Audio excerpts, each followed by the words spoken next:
So just before we start, we've all been talking and whatnot. Our minds are all over the place, and hopefully not in your beds, falling asleep. If anyone does fall asleep, it's coming toward your buta, so be ready. So what we're going to do is, if everyone could sit up straight, eyes closed, and just join with one Mool Mantra together, so we can kind of get our minds back into the place where we were before. So please join in. Ek oankar satnam karta purkh nirbhau nirvair akal murth junni sabang gur prasad jap Ad Sach Jugad Sach Hai Pi Sach Nanak Hosi Pi Sach. Vaheguru Ji Ka Khalsa, Vaheguru Ji. First of all, thanks for having me. That wasn't planned. Thanks for having me, and we've got about 10 minutes before Bhai Sahib comes on to give you hopefully a little glimpse of inspiration that I took and still keep very close to my heart. Who was Nawab Kapur Singh. So one of the great prominent leaders at the time of Wazir Khan, where the Kalugare, the genocide of the Sikhs took place. It's a very, very medieval time for us, and how he came out of that a lot stronger. So just quickly a little bit about him and the things we learned from his life.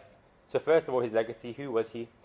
And we're talking about the time of 1733. Zakaria Khan, you may have heard, the man that put a bounty on a price on the head of a Sikh. 20 rupees if you bought a Sikh alive, 80 rupees if you bought his head. And that's just not 20 rupees that we get a sweet from in India now. That was thousands of pounds in those days. So we were being hunted left, right and centre.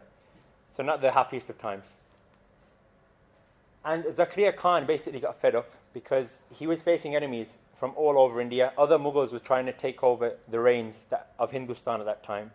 So he didn't literally have the time to deal with the Sikhs as well. So he said, we'll make a peace treaty, and for this, for you guys to be legitimized, appoint a Jatidar, appoint a leader. And at that point, the Sikhs didn't really have an out-and-out leader. So at that point, the Singhs looked around, and there was one Gursikh in particular, Kapur Singh, who had two main seva. His first seva was doing the Ghor Sawar, looking after the horses, cleaning their poo, washing the horses, and whatever else you do with horses, I don't know. Feeding them probably. And also Langardi seva. So these were his two main things.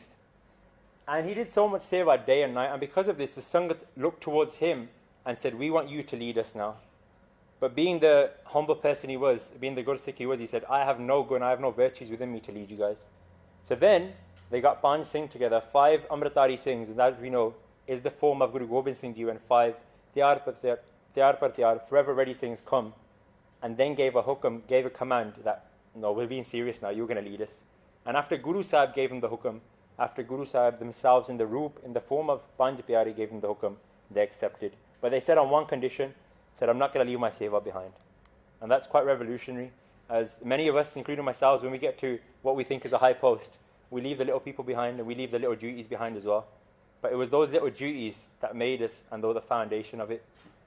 So, he was a Sant and then a Sipahi. Guru Har Gobind Sahib Ji Maharaj, even at Akal Takht today, the two Nishan Sahib Jaswi, one is slightly higher than the other, and the one representing the Sant is slightly higher because Guru Sahib is telling us that before we go out and do good, we need to make our insides good, otherwise it will just crumble. And the basis of that is Kamai, is earning Sikhi. So the two wings of Sikhi, Seva and Simran. These things are gonna give you guys the power to do well. And without them, it will be a temporary win, not a long term. As our history has shown many, many times. So he had full faith in Guru only. Only when the Guru came and gave him his job in the form of the Panj Pyare, he accepted. Next. There we go. So not giving up his seva, leading from the front line. And I remember coming to one of these talks 2 years ago, and someone said that the Pradhan should be the last one sweeping up after the samosa have been given out. And that really hurt me. That really hit me. That really hit me because it is true. It did hurt me because I was going to be Pradhan next year. But no, it was good. And the seva doesn't go with the status. The seva builds the status. So keep that in the midst of your minds. And he reorganizes the Panth in a time of truce. So it might seem airy-fairy, just as we are now, that we're under no serious threat. And at that time, Zakaria Khan had made a truce with the Singhs. So you might think the people would just be about their daily lives like we are today. But no, he took it upon himself to reorganize the Panth, as we'll hear about in a second. And this is the situation our generation, I feel, is in now, that we need someone to tell us what to do. Whereas the oldies, they built the Gurdwara. It's now our problem to actually fill them. And we all know the sacrifices our fathers, our grandfathers made, working 12-hour shifts and then going to the Gurdwara after. But we always want an invitation to do something, and no formal invitation is going to come. Boss aren't going to send you a wedding card and say, we want you to do seva for boss. You've got to step up and find seva, whatever platform, whatever field that you may be involved within, whether that's your Sikh Sak, whether that's your local Gurdwara, or whether that's your networks that's at work, or whatever it may be. So don't wait for a formal invitation, because it's not going to come. And let's use these times of relative peace to gear up for whatever Guru Sahib has got planned for us in the future. And for me, the epitome of where that revolution will start from is you guys, is the Sikh Saks. Because if you think about it, the Sikh Sak is the last step before someone gets in to the rest of their life, get into wife or husband maybe, kids and jobs. And after that, you don't really see people. So if we can grasp people and inspire and light that light of Sikhi within the Sikh Saks at universities, then it's basically a lifeline, so no pressure. Okay, so just continuing with his legacy. So what did he do? How did he organize and bring the Panth together? So he organized what we know is called as the Dal Khalsa, and this is where Buddha Dal and Tarna Dal, some of you may have heard, came from. So the Buddha Dal literally means Buddha, so anyone that's over 40 years old, and Tarna Dal was the young, Tarna means young. So he organized the Panth into two armies, and this identifies to us that there was strategic planning with long-term goals, and they were effective in a very short space of time. So don't think about what's going to be successful for your society and your year, because we've seen, especially recently, there will be an amazing year at Sikh Sak, and then next year you don't hear anything. So don't just think about the success of your society, think about how that will sustain for later years to come. So it grows into 5 missals and later grew to a massive 25 missals that started and was followed on by someone we'll hear about in a minute. And with these missals, he delegated. So Benji talked about delegation, and everything hit the spot with that, so I'm not going to go over that again.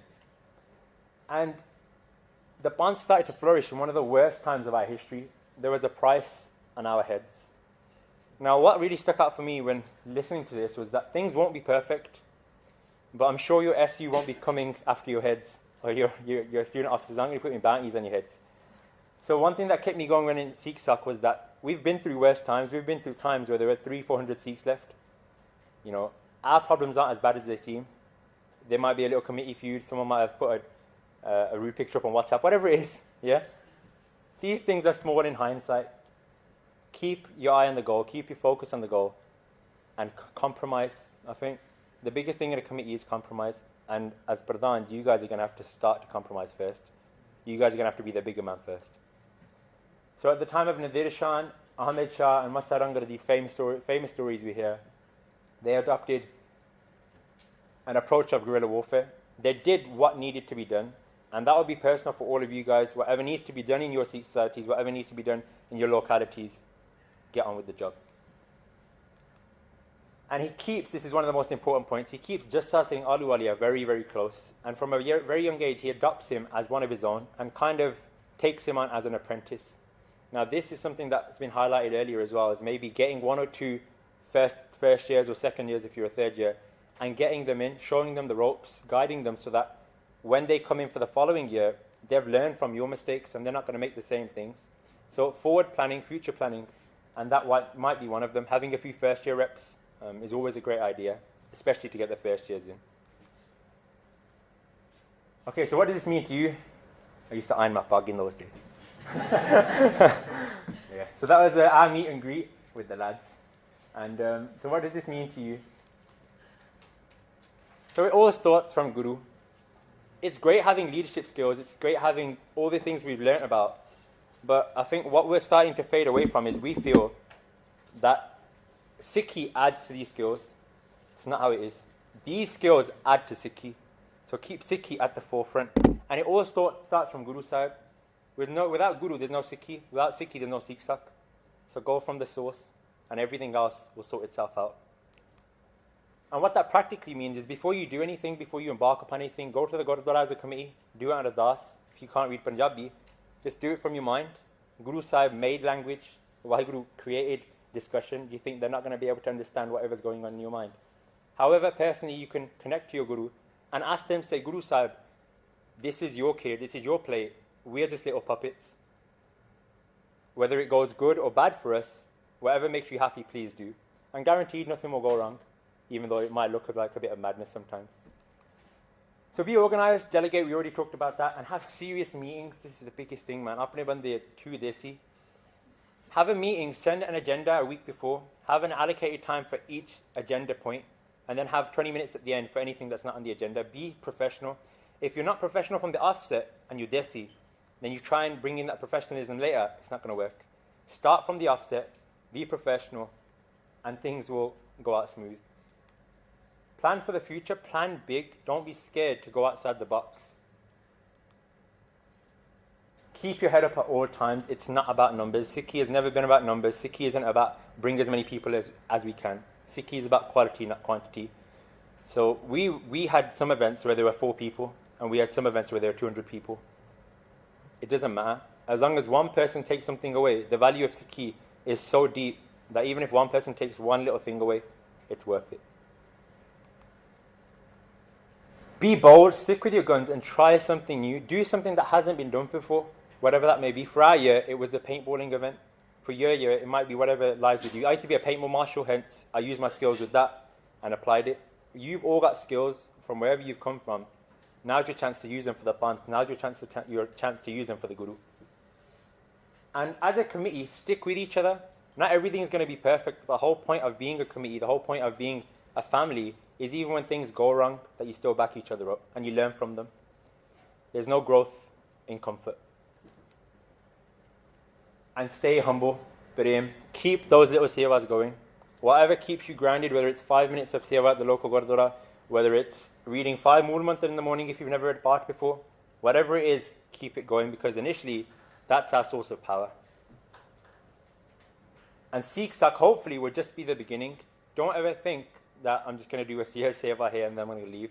Hopefully it will inspire you to actually go and make a difference within the Panth, whether it's with BOSS, whether it's with another organization, whatever capacity you have within your future life, take the journey with you. So Prem and compromisation is the biggest thing. And Sanjay Singh, the greatest leader of the Sikhs from within the 20th century, says themselves that if we speak to someone with hatred and try to assert our superiority, it will create hatred in the minds of everyone, as I'm sure you've experienced within Sikh Saks, yeah? So as long as we have the spirit of love, so as long as we have the support of Satguru Har Gobind Sahib Ji, the master of Miri Piri, is there any power on this earth that can subdue us? Of course there isn't. So keep those words close. Learn about Sikhi. You guys are the flag bearers of your law of Sikhi within your community. And the questions are going to come to you. So if you can't answer them, why would anyone else want to answer them? You guys are leading from the front. And from my experience, not with Basics of Sikhi and also Sikh Saks, is we need to take it to an interfaith level as well. We need to represent and get the stars out. We need to get our dunya out as well, whatever it may be. And when you go to interfaith events and you're asked to talk about Sikhi, you will be questioned. And if you don't know the answer there and then not only your own basicity will be done, but the whole Sikh Saks basicity will be done. And people will lose faith in you as leaders. So now's your chance. You got a month or two before things start kicking in. On Basics of Sikhi video, on our channel, we've got an anti-conversion series. They're 5 minutes each long. Not only that, learn about Sikhi. We have a 3 facts leaflet. Everyone in your committee should know that 3 facts leaflet off by heart, because it's the core tenets of Sikhi. So set those things as homeworks. Set yourselves a book to read between yourselves. Whatever it is, if you don't have the knowledge, then how are you going to inspire your committee members to have the knowledge? So the modern day Nawab Kapur Singh for me is Bhai Jugraj Singh, who I'm sure you've all heard of, so I'm not going to talk about him much longer. I'm going to finish up in a second. But he was everything that was described earlier. He was a visionary. He realized and he clocked on how to plan for the future. Even though he passed away around a year ago, he still lives on with us through the use of YouTube videos. So there's a tribute video of him. You can check that out on YouTube. Please do check that out for yourselves. But I'm sure you're all familiar with Bhai Jugraj Singh. And if you want, please do check out his life story. Pretty phenomenal. So, it's not all sad. You are here to have fun, and you are here to enjoy your journey and your experience within the Sikh Sak. So hopefully you'll leave a bit like him. I know, some people look like that after a few samosas. So enjoy it. This is our UOB team. We won, obviously. So that was our winning team at the paintball day. He doesn't look very happy. Don't know what happened to him. So enjoy it. Not everyone gets the chance. Don't ever think this is a burden. A lot of people think, oh man, what kind of pangal I got involved with here? I'm going to have to give out 2 hours of my time, whatever it may be. That's not the case. Oh, Padi, where you come from? He's loving it, he is. Guru Sahib says that you guys are all here for a reason, and you haven't come of your own accord. Guru Arjan Dev Ji Maharaj says, Jis mastak pag sur laga sev. Jis, that person, mastak pag. Pag means great fortune. Mastak literally means plastered on your forehead. Sur laga sev. Only then will he start to do what? Seva. You guys haven't come because you thought, I want to look good on my CV. You've come because Guru Nanak Dev Ji has held your hands and brought you here and said, now's your chance to do seva for the Panth. So don't waste the opportunity. And don't ever think, without me, it's not going to run. We've all gone through this. Harman Singh from Canada taught us this, and he said, don't ever think that without me the Panth won't flourish, because it will. Hands up if you play Monopoly. I'm going to judge you if you haven't. Okay, so who normally fights over the car or the dog? You get those weird people that fight over the boot, yeah? Now imagine, when we're playing Monopoly, that car, that dog that's going around, is it going around by its own accord? Does it grow legs and start moving? Does that car start revving its engine and start going around? How does it move around the board? Genuine question. Person moving it. How does it know how many paces to go? By rolling the dice. And who rolls the dice for us? Guru Sahib. We are literally just the ones. Guru Sahib has done the seva and they will do the seva. We are literally the puppets. We are literally the Monopoly pieces just following it around. So don't ever think we're doing anything. Feel blessed that we're actually a part of it. And if we don't want to be a part of it, 100 other people will come. So now is your chance. Don't miss it. And obviously, network some friends for the future. I've met some amazing people that are all sitting here. And I've met you guys as well. And these things last for life. And these things are the start of something very exciting. And your own journey, this isn't just for you to do seva. It's actually to build your own jivan, build your own life within Sikhi. Whether that's through learning about Sikhi, whether that's interacting with other Sangat. And also giving a physical chance for you guys to do seva. Skills for life, obviously, look great on your CV. And my top tip as a president at Birmingham a few years ago is go out of your, as pradhans and as committees, go out of your way to make people feel comfortable. There's nothing worse than the committee huddling at a meet and greet and talking amongst themselves. That's the worst thing you could possibly do in your lives. Make a rule that in any event, committee members can't talk to each other. Honestly. Because there's nothing more intimidating than the committee sticking together. And they think, oh, this must be a closed event. They don't want any of us to come in. If you give someone a smile or even a hello, that's something for them to reconnect back to next time they come. You know what? That guy actually showed me a bit of love. Maybe I should go. Maybe he'll be there again. You don't know how far that little spark will go.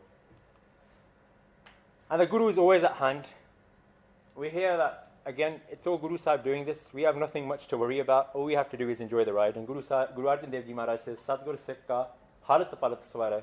What does a Satguru do for his Sikh ka halat within this world, palat within the next world, swara. I'm sure you've all been in the situation where your mum and dad are like, sheti thali ja ke swara la, praune aun lag gaya. Yeah?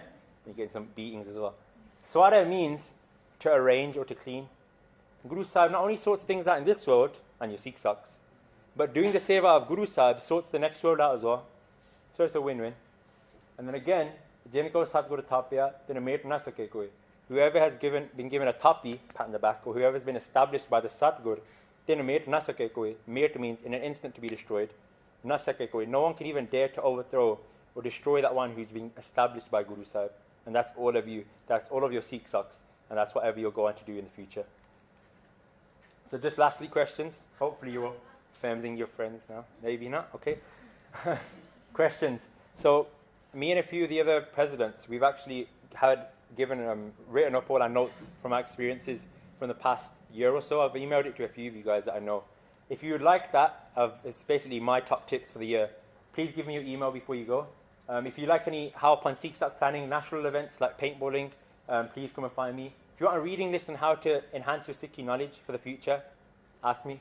And anything else, please feel free to approach me. I'm not as scary as I look. And the other Sevadars as well. They don't look very nice, we know. So forgive me for any mistakes, probably over time, but so forgiveness again for that. And enjoy it. Waheguru Ji ka Khalsa, Waheguru Ji ki Fateh.